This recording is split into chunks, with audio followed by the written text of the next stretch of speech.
Welcome back, everybody. As we were saying earlier, it is time for this morning Spotlight on Now, where we are going to be exploring the topic of the, hesitancy as pertains to the vaccine and parents' concerns about that. So Natalie has this one in this morning Spotlight on Now.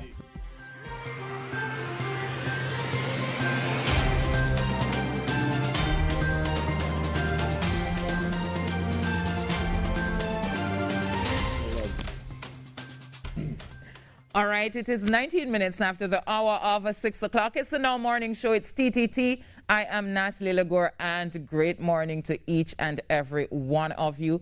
In this morning's Spotlight, Public Relations Officer of the Concerned Parents Movement, Mrs. Shamila Rahim, is here to talk to us because it seemed as if some parents are having concerns about their children being vaccinated with the Pfizer vaccine. So good morning to you, Mrs. Rahim.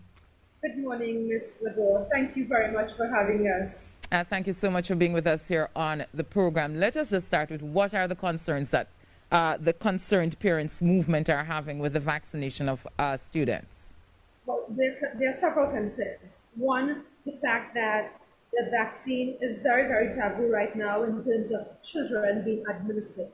So we are asking for more data, more information to educate our parents in terms of when they make a decision for their child to be vaccinated, it is a proper decision for their health and safety. So we would like more data, more information coming out. They are concerned about the side effects and what can happen to their children if they should or shouldn't take it.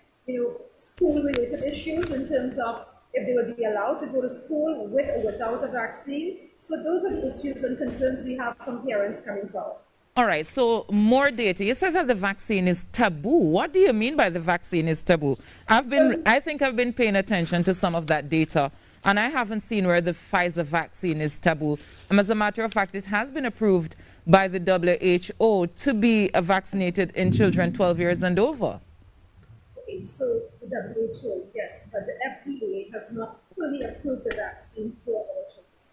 It is still in clinical trial and testing period, and it is not fully approved by the FDA. So that is a need to consider.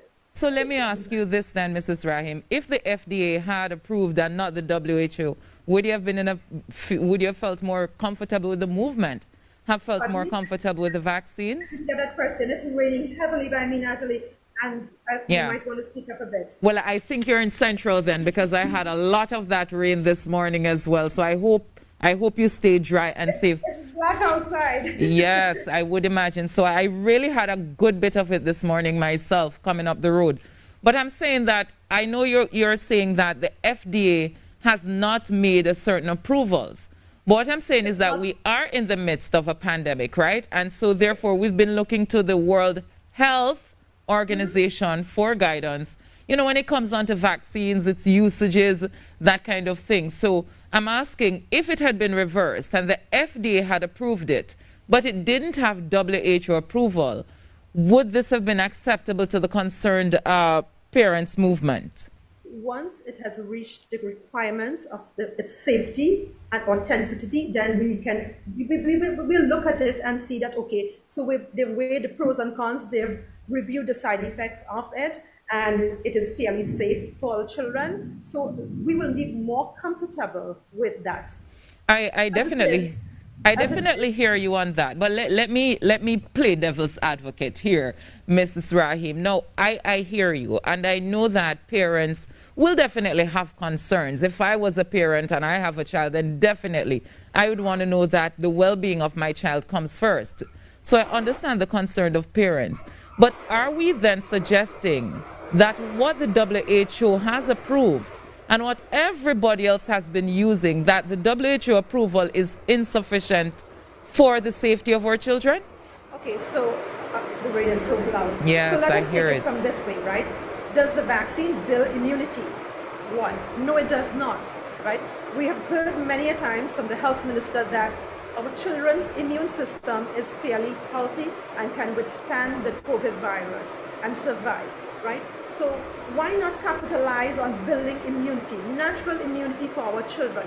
Why subject our children for a drug that is going through trial and testing and research currently? It is going through a trial period. So why the rush. It is not an emergency, and the FDA would have stated clearly it is for emergency use only. So those are the concerns, and we need more data, we need more information so that the parents can be properly educated when they make a decision that is so important, that is the right decision. I agree with you that parents need to be, properly educated in making decisions for their children. I don't agree with you when you say that, it's what's the word the terminology that she just used? She spoke about, just repeat for me what you just said, Ms. Rahim. Just immunity? Right. You said that one, the vaccine doesn't build immunity. And what was the other point? I don't remember. All right. So you spoke about the vaccine. We should promote, healthy eating and building, or that our children's immune system is healthy and can, survive COVID. The health minister would have said so in his previous press conferences. Right. I remember the point I was going to make. So you're talking about the children's, being able to have a robust immune system response, to the COVID-19 vaccine, to the COVID-19 virus. But we're also seeing where we're having a lot of children coming down with misses, and we're also seeing as well with the variants that we're having a lot more children being affected than we saw in the first instance of the original quote-unquote new coronavirus. So I think what the data is also suggesting is that while our children may have, natural, robust immune systems, is that we are seeing a lot of instances where that is being compromised by the variants of the COVID-19 pandemic. So then the question we have to ask now is, as a government, remember that as a parent, our perspective might be different from a government that has a collective responsibility to all of us. Would we have been comfortable or okay if the government just sat and said, okay, the children have a robust immune system. These children that are in critical care, we're seeing as much in Trinidad and Tobago, up to 2 months old being, diagnosed with COVID-19. And we're seeing children ending up with misses. Should we just sit and say, it's okay? I'm not saying that the government should be irresponsible and not do what they're supposed to do. But what we are saying is that, where is the data of the numbers of children? Where is the death percentage in terms of children dying from COVID? What is the urgency? Because we're not seeing that. So that all that is sensitize the public, educate the public. Right. And then we are administering a vaccine that does not prevent us from getting COVID, the strains, Delta, any of these things. So because it does not provide proper immunity. And this is a main concern. Okay, I think that's what you had said that had triggered a response in me. One, that there is not an emergency. I don't know that when you're seeing 250 million people die with a new pandemic that you can say there is not an emergency. That's one. We're talking about children, Trinidad and children here. So right. We're just with our country right now. And no. I'm just talking about the COVID-19 pandemic in terms of the amount of people who have died, because you said it's not an emergency. So in Trinidad, to vaccinate our children. Oh, so you're changing it. So it's not an emergency to vaccinate our children. We're talking about our children, the vaccine drive that is starting today. So we are saying that this government needs to provide more data and information for our parents. What is the data that you think it would take for the concerned parents movement to feel comfortable? What is that data that you're looking for? We are looking for the side effects, the pros and the cons. What is weighing more than those things? And we need to know where they're getting their data, what technology they're using to get the information. Right. So let us look at it this way. So as of now, we don't have, according to the Concerned Parents Movement, any data to speak of the side effects of the vaccine. But the data that we have are the amount of children who are getting COVID-19 and the amount of them being affected by the variants. Is that data sufficient for you to say, okay, the government has to respond to the situation? The data from our government in terms of children getting COVID-19 and the variant? Because I haven't seen that data. Okay, so if you had the numbers, the exact numbers, would that be more comfortable for you? But like I said, we will need to see the data and we will need to review it and discuss it and make a decision accordingly. Do you watch any of the Ministry of Health's press conferences? Yes, I do. Yes, I do. And I have a suggestion, instead of, we need to have a dietitian there and to be part of our, press conferences where you could educate and sensitize the public on healthy eating. That would put a little more flair to And so the as of now, even though you don't have the exact numbers, we do know that children are being diagnosed with COVID-19 and with the variants. Are you suggesting then that, we have this data, and as much as you don't have the exact numbers, the statistics, so to speak, what you don't have is, data that is suggesting side effects for the vaccine. And I'm trying to figure out, honestly, the logic in saying, okay, actually, there are data for side effects. There are right. data around the world for side effects because, you have myocarditis, you have the spike protein that causes blood clot to the brain. There are several, side effects to it. If you go on DG Access, it's in collaboration with the World Health Organization, and they do international drug testing, and they will show you the breakdown of the side effects. And COVID-19 just in 2021. So you do have the data then? Well, I'm asking for the ministry to provide the data as well. We have our data, but are they going to take us seriously with our data? So they are the leaders. Provide us with the proper data and information. That's all we are asking. So you have the data for the side effects, but you want the ministry to tell you what the side effects of the virus. Right. That's right. Because what the side effects are of the vaccines. Sorry, even though you have that data, do you believe that the ministry is going to put out something that's different from what you've quoted from the WHO and the organization that works with it? I don't know. We will have to wait and see what they are bringing out. Oh, come on, Mrs. Rahiman. What I don't want, right, is for us to play semantics with the issue. If the parents are genuinely concerned about the well-being of their children, I understand that. I really do. But what I do, right now. Yeah, I really do. I honestly do, because I sit and one of the things I ask myself is, with this COVID-19 pandemic and, with all of these vaccines, there are genuine concerns. But what I don't want is the plane of semantics, understanding that every time we have these discussions is that there's somebody who is listening who is vulnerable. And therefore, we have a responsibility to ensure that what we're putting out there is for the greater good or for the greatest good of the population. Right, but then and so therefore, no. What I'm saying is the point you make is that you want the data first. Let me finish the point, please. The point you're making is that you want data from the Ministry of Health regarding side effects to the Pfizer vaccine. But you told me that you do have that data. So what I'm saying is, remember that the Ministry of Health is guided by the WHO. So if you have the data is going to be the data in terms of side effects for the vaccine. And remember that with all of these vaccines, whether it's COVID-19 vaccines or otherwise, is that there are side effects and that there are people who will be adversely affected. So then it comes down to statistics. It's just like with the AstraZeneca vaccine that nobody said, everybody, 100% of people, who take the AstraZeneca will be safe for any other vaccine whatsoever. As I said, whether COVID-19 or otherwise. So what people do is to decide of whether or not the benefits outweigh, the side effects. And I think we have that data sufficiently to say, when it comes on to the vaccines, if you have AstraZeneca and let's say 100 people or 1,000 people who took it, got side effects and let's say even died. Let us look at, let's say 100 people or even 1,000 people died. But then you have millions and millions, 50, 100, 200 million who have taken it and have lived. So then do you say 1,000 people have died, so I won't give my child this vaccine? But then 250 million people have lived. So, it comes down to looking at the statistics and understanding them.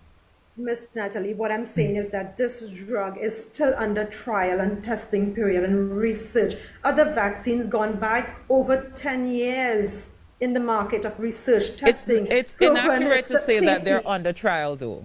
It's inaccurate to say that the vaccines are under trial because the WHO as well as are they still testing and doing research? The WHO told us that... Are we still testing and doing research? The WHO if we are still testing and doing research, then it is under trial and observation currently. Go ahead.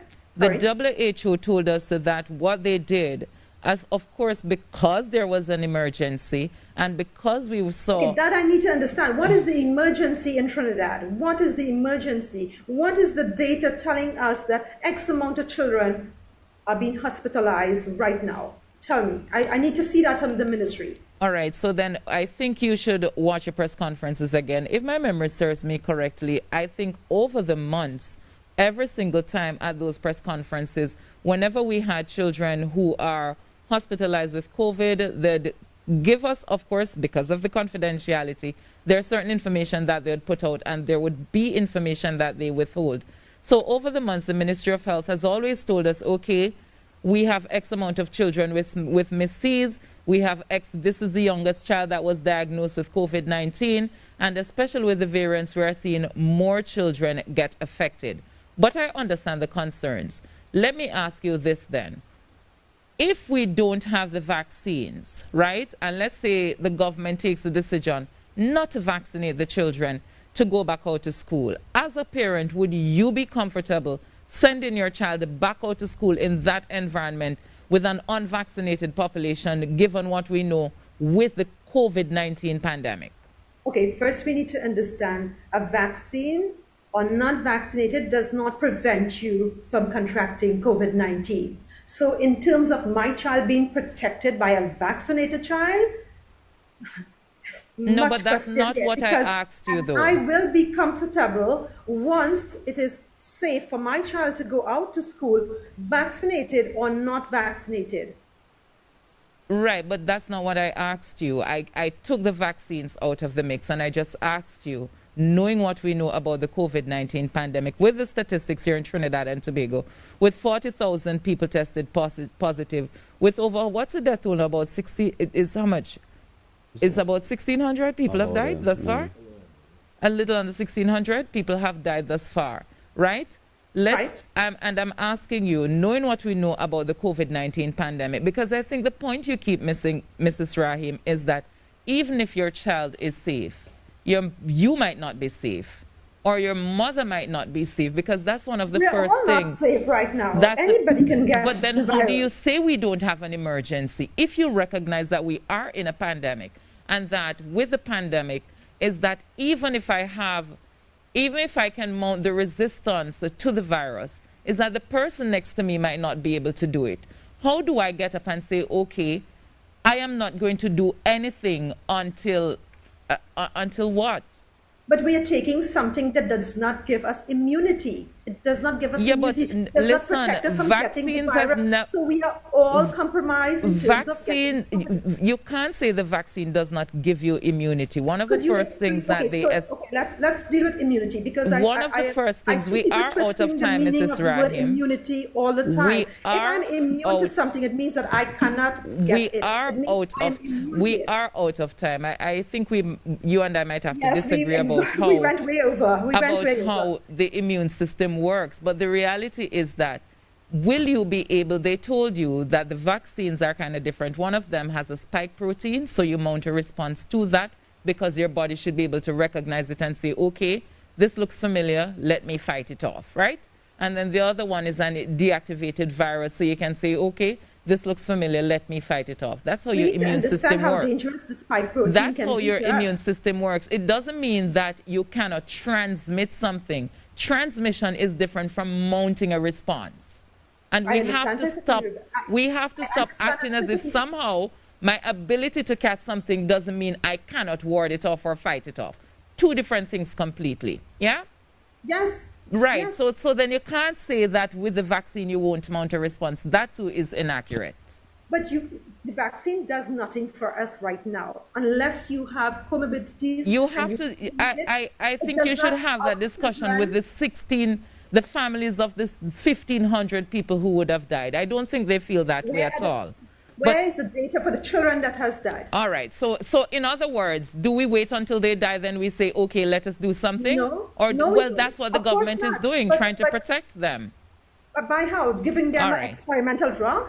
All right.